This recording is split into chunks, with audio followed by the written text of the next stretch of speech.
الحمد لله نحمده ونستعينه ونستغفره ونؤمن به ونتوكل عليه ونعوذ بالله من شرور أنفسنا ومن سيئات أعمالنا من يهده الله فلا مضل له ومن يضلله فلا هادي له ونشهد أن لا إله إلا الله وحده لا شريك له ونشهد أن سيدنا ومولانا محمدا عبده ورسوله أرسله بالحق بشيرا ونذيرا وداعيا إلى الله بإذنه وسراجا منيرا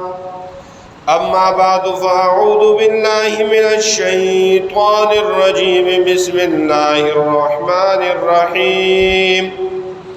والفجر وليال عشر والشفع والوتر والليل إذا يسر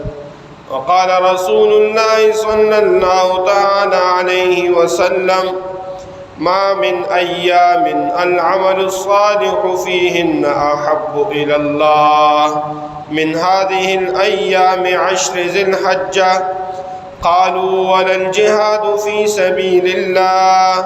قال ولا الجهاد في سبيل الله وقال رسول الله صلى الله تعالى عليه وسلم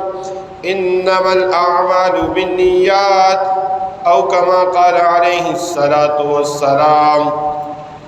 صدق الله العظيم وصدق رسوله النبي الكريم ونحن على ذلك لمن الشاهدين والشاكرين والحمد لله رب العالمين اللهم صل على سيدنا ومولانا محمد وعلى آل سيدنا ومولانا محمد وبارك وسلم تسليما كثيرا كثيرا. میرے بھائیو دوستو، اسلامی اعتبار سے یہ 11واں مہینہ ختم ہونے والا ہے، جس کی آج 26 تاریخ ہے، جس کو ذی قعدہ کہتے ہیں. کچھ دنوں کے بعد اسلامی سال کے اعتبار سے آخری مہینہ جس کو ذی الحجہ کہتے ہیں وہ شروع ہو جائے گا. ذی الحجہ یہ بڑی بابرکت مہینہ ہے، اس لیے کہ اس مہینے کے اندر اللہ رب العزت نے بڑے بڑے احکامات اس مہینے کے اندر مقرر فرمائے ہیں، جیسے حج جو اللہ رب العزت کا ایک بہت بڑا حکم ہے اور جو ہمارے اسلام کے بنیادی احکامات میں سے ایک حکم ہے. اور دوسرا حکم اس مہینے کے ساتھ جو خاص ہے وہ قربانی ہے. تو ان ایام کے ساتھ اللہ رب العزت نے ان دو احکامات کو جوڑ کے رکھا ہے اور مخصوص کیا ہے. حج جن جگہوں کے اندر ادا کیا جاتا ہے، اگر پورا سال بھی وہاں پر کوئی گزارے تو حج کا ثواب حاصل نہیں کر سکتا جب تک ان مخصوص ایام کے اندر وہ وہاں پر جس طریقے پر اللہ اور اللہ کے رسول صلی اللہ علیہ وسلم نے فرمایا ہے اس انداز سے وقت نہیں گزارے گا تو اس کو حج کا ثواب نہیں مل سکتا. دوسرا، قربانی اگر پورا سال بھی بندہ جانوروں کو ذبح کرتا رہے تو اس کا ثواب، اور اس ایام کے ساتھ جو بڑی عید والے دن ہم قربانی کرتے ہیں، اس دن جو قربانی کرتے ہیں تو پورے سال کی جانور ذبح کرنا بھی اس قربانی تک نہیں پہنچ سکتا. ہاں، سال کے علاوہ صدقہ کرنا یا کسی جانور کو ذبح کرنا اللہ کے نام پر، اس کا ایک الگ ثواب ہے. اللہ کے ہاں ان کا الگ ایک درجہ ہے کہ آپ ذبح کر کے غریبوں میں تقسیم کر لیں، اللہ کے نام پر تقسیم کر لیں، اس کا اپنا ایک اجر اور ثواب۔ لیکن جو قربانی کا ثواب ہے، قربانی کا اجر ہے، اور قربانی کا جو نام ہے وہ قربانی کا نام اس کو حاصل نہیں ہو سکتا۔ ان کے لیے اللہ رب العزت نے یہ ماہ ذی الحجہ جو ابھی کچھ دن کے بعد شروع ہوگا، اس ایام کو اللہ نے ان اعمال کے لیے مخصوص کیا ہے۔ تو ان ایام کے اندر سب سے پہلا حکم کہ جو قربانی جن پر واجب ہو، اور جو بندہ قربانی کرے گا تو جیسے ذی الحجہ کی چاند نظر آئے تو اس وقت سے اپنے بال اور ناخن نہ کاٹے۔ یہ مستحب ہے کہ جو بھی قربانی ادا کرے گا تاکہ ان کی مشابہت ان حاجیوں کے ساتھ آ جائے، اور یہ عمل مستحب ہے، کوئی فرض یا واجب نہیں۔ لیکن صحابہ کرام رضی اللہ تعالیٰ عنہ مجمعین کی زندگی کو اگر دیکھا جائے تو ان کی زندگی میں اس بات کی طرف تاکید ہے کہ انہوں نے نبی علیہ الصلوۃ والسلام کے جس عمل کو دیکھا، نبی علیہ الصلوۃ والسلام کے جس انداز کو دیکھا، اس انداز کو اپنا لیا۔ اس میں پھر اس بات کی طرف نہیں دیکھا کہ بھائی یہ فرض ہے یا واجب ہے، یا یہ سنت ہے یا مستحب ہے۔ آج ہماری بربادی کی وجہ ایک ہی بھی ہے کہ ہم کہتے ہیں بھائی یہ تو سنت ہے، چلو چھوڑ دیا تو کیا ہوا، یہ مستحب ہے چھوڑ دیا تو کیا ہوا۔ سنتوں کے چھوڑنے کی وجہ سے، مستحبات کے چھوڑنے کی وجہ سے سنتوں میں فرق آتا ہے، سنتوں کے چھوڑنے میں واجبات میں فرق آتا ہے، واجبات کے چھوڑنے میں فرائض میں فرق آتا ہے، اور فرائض کے چھوڑنے کی وجہ سے اللہ نہ کرے کبھی کبھی بندہ ایمان سے فارغ ہو جاتا ہے۔ تو صحابہ کرام کا عمل اور ان کی زندگی میں یہ انداز نظر آتا ہے کہ انہوں نے نبی علیہ الصلوۃ والسلام کے عمل کو ترجیح دی ہے، چاہے وہ مستحب ہو، چاہے وہ، اس لیے حضرت عبداللہ ابن عمر رضی اللہ تعالیٰ عنہ کے بارے میں آتا ہے کہ مدینہ منورہ سے نبی علیہ السلام جا رہے تھے حج یا عمرے کی سفر پر، ایک جگہ پر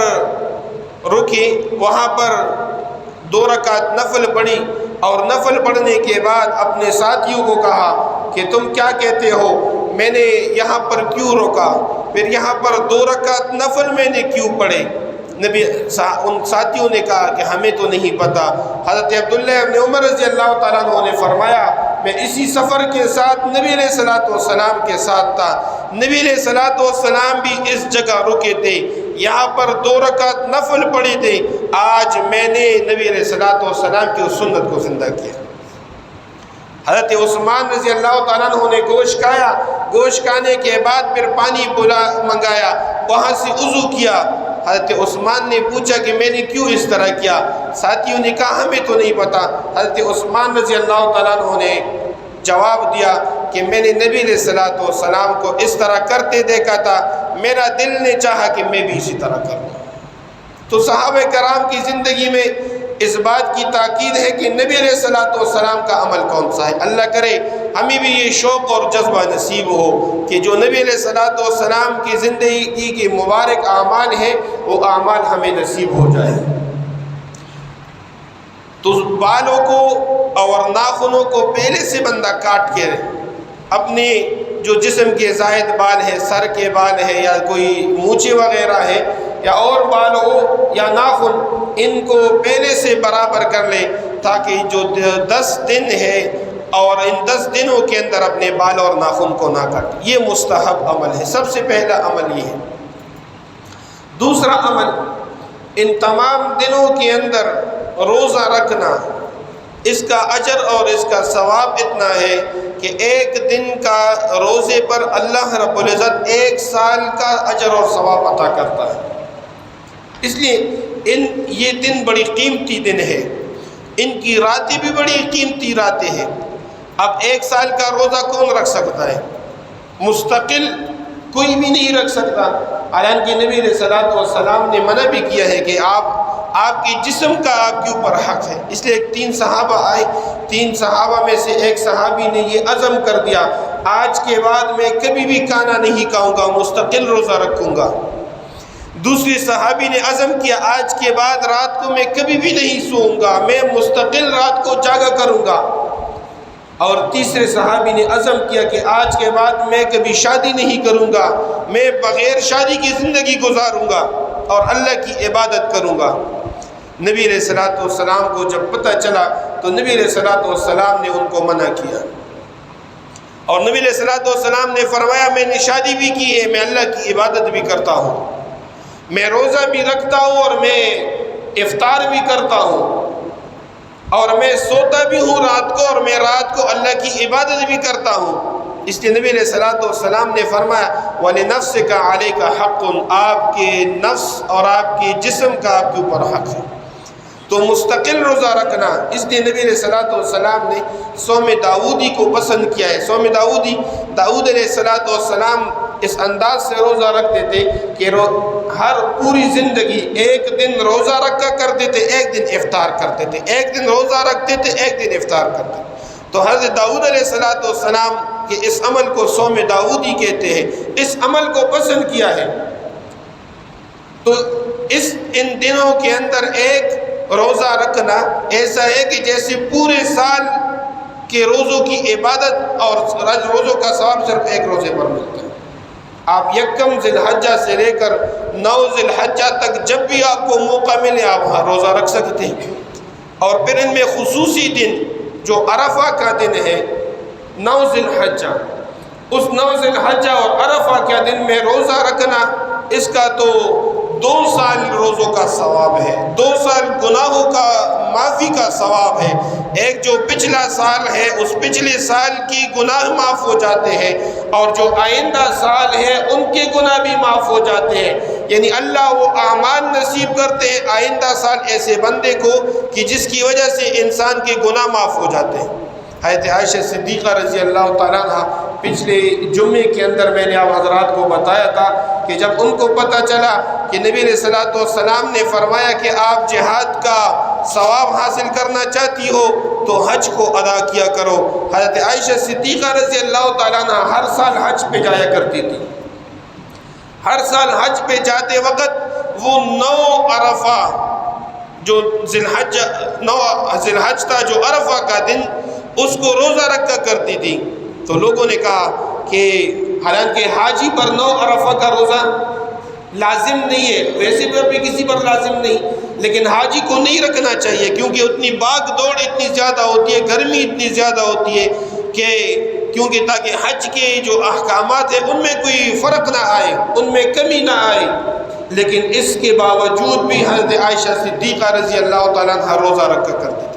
کسی نے کہا کہ آپ کمزوری کی وجہ سے نہ رکھا کریں، حضرت عائشہ صدیقہ نے فرمایا کہ میں نے رسول اللہ صلی اللہ علیہ وسلم سے سنا ہے کہ جو عرفہ کے دن روزہ رکھتی ہے اللہ رب العزت ان کو 1 سال جو گزر گیا اور 1 سال جو آئندہ آنے والا ہے ان کی گناہوں کی معافی مل جاتی ہے۔ میں پھر کیوں اپنے گناہوں کو اللہ سے نہ بخشوں؟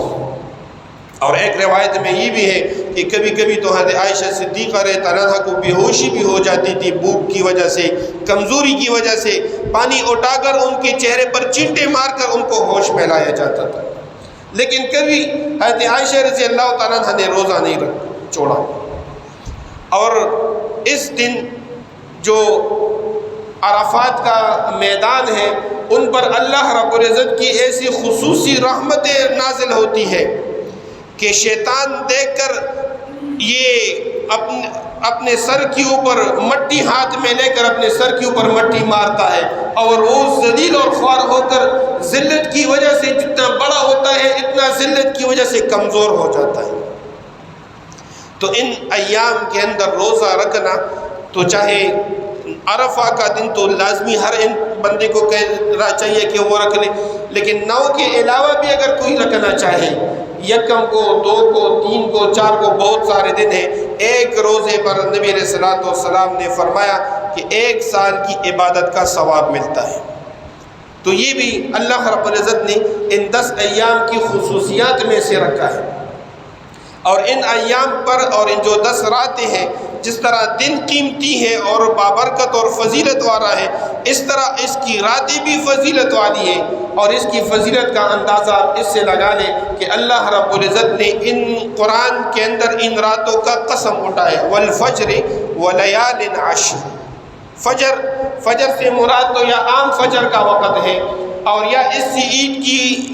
صبح مراد ہے، دو قسم کی باتیں ہیں مفسرین نے بیان کیا ہے۔ لیکن ولیال عشر سے مفسرین نے لکھا ہے کہ اس سے مراد یہ 10 دن ہے ذی الحجہ کے، جو ان کی راتیں ہیں یہ بھی بڑی قیمتی اور فضیلت والی راتیں ہیں۔ اس لیے جس طرح دن کے اندر اعمال ہیں، اس طرح رات میں بھی کچھ نہ کچھ اعمال اس میں کرنے چاہیے۔ اب چاہیے تو یہ کہ بندہ آخری شب میں اٹھ کر اس میں تہجد پڑھے، لیکن اگر تہجد نہیں پڑھ سکتے تو علماء نے لکھا ہے کہ رات کو سونے سے پہلے، وطر سے پہلے، جیسے 2 رکعت سنت پڑھے تو سنتوں کے بعد 2 رکعت، 4 رکعت، 6 رکعت یا 8 رکعت نفل آپ پڑھے، اس کے بعد وطر پڑھے اور آپ پھر سو جائے، اللہ رب العزت آپ کو رات کی عبادت کا ثواب آپ کو عطا کرے گا۔ چوتھی چیز جو اللہ رب العزت نے ان ایام کے ساتھ مخصوص کیا ہے وہ تکبیرات تشریق ہے، جو عرفہ کے دن کی صبح سے شروع ہو جاتا ہے اور 13 ذی الحجہ کے عصر تک ہر نماز کے بعد 1 مرتبہ مرد اور عورت پر پڑھنا واجب ہے۔ مرد پر تیز آواز سے اور عورت پر آہستہ آواز سے پڑھنا کیا ہے؟ واجب ہے۔ تمام صحابہ کرام رضی اللہ تعالیٰ عنہ مجمعین کا عمل یہ تھا، نبی علیہ الصلوۃ والسلام کا عمل یہ تھا کہ 9 عرفہ سے لے کر 13 ذی الحجہ تک پڑھا کرتے تھے، لیکن جیسے ذی الحجہ کی چاند نکل آ جاتی، ذی الحجہ کا مہینہ شروع ہو جاتا، تو ان ایام میں وہ ہر وقت بازار میں، گھر میں، مسجد میں، ہر وقت ان کی زبانوں پر اللہ اکبر، اللہ اکبر، لا الہ الا اللہ، واللہ اکبر، اللہ اکبر وللہ الحمد، ان کے نعرے لگتے تھے۔ بہت سارے صحابہ کرام کے عمل حضرت عبداللہ ابن عمر رضی اللہ تعالیٰ عنہ کے بارے میں آتے ہیں کہ جب وہ بازار میں جاتے تھے ان ایام میں تو بلند آواز سے اللہ اکبر کے نعرے لگایا کرتے تھے، جیسے اور صحابہ اور بازار کے لوگ ان کو دیکھتے ان کے ساتھ یہ الفاظ دہراتے اور الفاظ بازار کے اندر ایک عجیب قسم کی فضا بن جاتی تھی۔ تو ان ایام کے اندر کیونکہ یہ دن وہاں پر حاجی 2 کپڑوں میں ملبوس وہ لبیک اللہم لبیک کے نعرے لگاتے ہیں، یہاں پر اللہ اور اللہ کے رسول صلی اللہ علیہ وسلم نے فرمایا ان کی مشابہت اختیار کر لو، آپ اپنے گھر کے اندر، اپنی مسجد کے اندر یا اپنے بازار کے اندر، اپنے کاروبار میں، یہاں پر آپ بیٹھ کر اللہ کی کبریائی بیان کرو، اللہ اکبر کے نعرے لگا دو۔ تو یہ تکبیرات تشریق یہ بھی اللہ رب العزت نے ان ایام کے ساتھ خاص کیا ہے، اس لیے کوشش کریں کہ یہ دن جو آنے والے ہیں، جو 10 دن ہے قربانی تک، یہ بڑی قیمتی دن ہے، ان کو کسی طریقے سے ضائع نہ کریں۔ دن کے اندر اور رات میں کوئی خاص عمل ان میں نہیں کہ بندہ کہے کہ بھائی اتنا تلاوت کرو آپ کو یہ مل جائے گا، اتنے نفل پڑھو آپ کو یہ مل جائے گا، نہیں، بس کوئی خاص عمل اس کے ساتھ مخصوص نہیں۔ آپ جتنی عبادت کرنا چاہتے ہیں، جتنا آپ سے ہو سکے اتنی عبادت کر کے اللہ تعالیٰ کو راضی کرنے کی کوشش کر لیں۔ اگلی بات یہ ہے کہ قربانی جن پر واجب ہو تو 4 قسم جانوروں کی قربانی لازمی کرنی ہے، اس کا حکم ہے۔ ایک اونٹ، چاہے مرد ہو یا مادہ ہو یا نر ہو، گائے ہو یا بیل ہو، بیڑ ہو یا اس کا جو دمبا ہے جو نر اور مادہ، اور بکرا ہو یا بکری ہو، یہ 4 قسم کے جانور، پھر گائے اور بیل کے اندر بھینس اور بھینسا بھی شامل ہے، یہ 4 قسم کے جانور آپ قربانی میں دے سکتے ہیں۔ تو اونٹ اور اونٹنی کی عمر کم سے کم 5 سال کا ہو، 5 سال سے اگر کم ہوگا تو اس میں قربانی واجب جائز نہیں ہوگی۔ اور بیل اور بکری، بیل اور گائے، بھینس اور بھینسا، ان کی عمر 2 سال ہو، اگر 2 سال سے کم ہو تو پھر اس کی قربانی جائز نہیں ہوگی۔ بیڑ اور اس کا جو دمبا جو نر اور مادہ ہے اس کے لیے 1 سال کا شرط ہے، لیکن اگر 6 مہینے کا بھی ہو اور وہ 1 سال کے جانوروں میں چھوڑ دیا جائے بیڑوں میں، اور وہ 1 سال کا لگے یعنی صحت مند ہو تو اگر 6 مہینے کا بھی ہو پھر بھی جائز ہے، لیکن اگر کمزور ہو تو پھر اگر 1 سال سے کم ہوگا اس پر جائز نہیں ہوگا۔ اس طرح بکرا اور بکری اس کے لیے 1 سال کا ہونا کیا ہے؟ شرط ہے۔ اگلی بات یہ ہے کہ دانت کا ہونا ضروری نہیں۔ اکثر لوگ دانت دیکھتے ہیں کہ بھائی دانت آئے کہ نہیں آئے، اگر ان کا 2 سال پورا ہے یا اونٹ اور اونٹنی کی 5 سال پورے ہیں تو اس پر قربانی کرنا کیا ہے؟ جائز ہوگا، لیکن جس سے آپ لیتے ہو وہ ایماندار ہو۔ یہ بازاروں کے اندر جو سوداگر جو جانوروں کو بیچتے ہیں ان کے زبانوں پر کسی قسم کی کوئی وہ بندہ اعتبار نہیں کر سکتا، کیونکہ وہ اتنے جھوٹی قسمیں کھاتے ہیں، ان کے سر پہ ہاتھ رکھ کر خدا کی قسم یہ اس کا سر ہے، وہ تو اس کا سر ہوتا ہے جس پہ ہاتھ رکھا ہوتا ہے۔ آپ تو مراد لیتے کہ جو پیسے لے رہے ہیں کہ یہی اس کی قیمت ہے، یہ اس کا سر ہے، لیکن وہ اس کے سر پہ ہاتھ رکھتے ہیں، خدا کی قسم یہ اس کا سر ہے، تو وہ اس انداز سے آپ کو پاگل بنا دیتا ہے کہ آپ کو پتہ بھی نہیں چلے گا۔ اگلی بات یہ ہے کہ حدیث مبارک میں ہے کہ بندہ جو قربانی کرے اس کی اپنی نیت ٹھیک ہو، اس لیے کہ اللہ کو گوشت کی کوئی ضرورت نہیں، اللہ کو کسی چیز کی کوئی ضرورت نہیں، اللہ کو نیت کی ضرورت کہ یہ بندہ نیت کی کیا رکھتا ہے، تو انسان کی نیت بھی کیا ہو؟ خالص۔ اور اگلی بات یہ ہے کہ جس جانور کو آپ اللہ کے نام پر ذبح کرتے ہو وہ جانور بھی صحت مند ہو، اگر کمزور جانور ہو جس کے ہڈیاں باہر نکل کر ظاہر ہو رہی ہو، ایسے جانور کی قربانی کرنا جائز نہیں ہے۔ اور اگلی بات یہ کہ کوئی غیبدار جانور نہ ہو، اس کا سینگ برابر ہو، دم برابر ہو، کان کٹا ہوا نہ ہو، کانا نہ ہو اور لنگڑا نہ ہو، ان کی پھر بہت ساری تفصیل ہے۔ جو جانور خریدے تو انشاءاللہ کوشش کرے کہ کسی سے پوچھ کر، اور انشاءاللہ ہمارے جو تحصیل کے ٹیکسلا کے جو علماء ہیں انہوں نے پچھلے سال بھی یہ ترتیب بنائی تھی، اس سال بھی انشاءاللہ ترتیب ہے۔ جو ہماری منڈی لگے گی جہاں پر، وہاں پر الحمدللہ علماء بیٹھے رہتے ہیں، انہوں نے ایک جگہ مقرر کیا ہے اور 10 12 8 علماء ہر وقت 24 گھنٹے بیٹھے رہتے ہیں اور وہ ترتیب وار علماء کی ترتیب بناتے ہیں، جو بھی مسئلہ مسائل ہو تو وہاں پر جا کر ان چیزوں کو پوچھ لیا کر کے بھائی میں اس طرح کا جانور خریدنا چاہتا ہوں، آیا اس جانور سے